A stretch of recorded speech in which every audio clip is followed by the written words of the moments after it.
Hi, this is Ryan with NinjaTrader.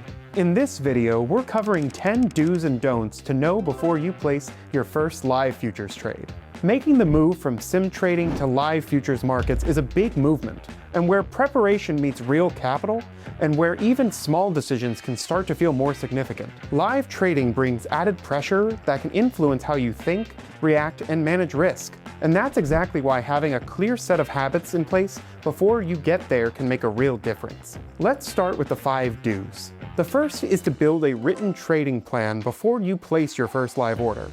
A trading plan doesn't need to be complicated, but you need to have one. And it should outline what you trade, when you trade, and how you manage risk. Going in without one isn't a strategy, it's improvising. The second is to practice in sim until your results are consistent, not just until you feel confident.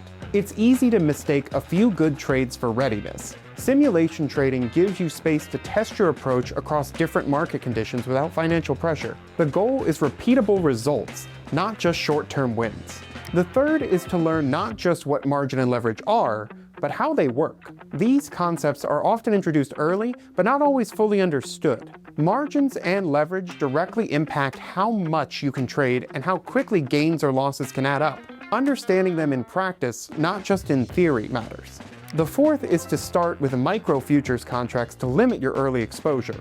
Micro E-mini futures contracts like the MES and MNQ offer reduced position sizes and lower margin requirements. That limits your financial exposure while you're still building real-world experience, which makes them a practical starting point for newer traders. The fifth is to make it a habit to place a stop loss before you enter a trade. It's one of the simplest things you can do, and one of the most important. A stop loss helps you define your risk before the trade even begins, and it removes the need to make a difficult decision in the middle of a fast-moving market. Now on to the 5 don'ts. The first is don't try to follow too many markets at once. It can be tempting to watch everything when you're starting out, but spreading your attention too thin makes it harder to develop a real understanding of any one market. Focusing on 1 or 2 markets can help you build familiarity over time. The second is don't rush out of sim trading just because you feel ready. Feeling ready and being ready aren't always the same thing. Consistency over time matters more than a short streak of good trades. If you're unsure, go back to your sim performance and look for patterns, not just outcomes.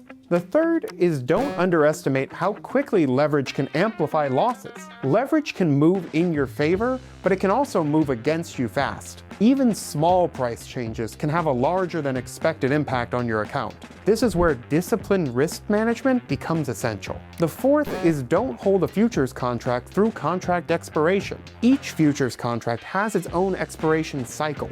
Holding a position too long without understanding contract expiration and first notice dates can lead to avoidable complications. Getting familiar with contract specifications early can help you avoid surprises later. And the fifth is, don't let a losing trade become an emotional decision.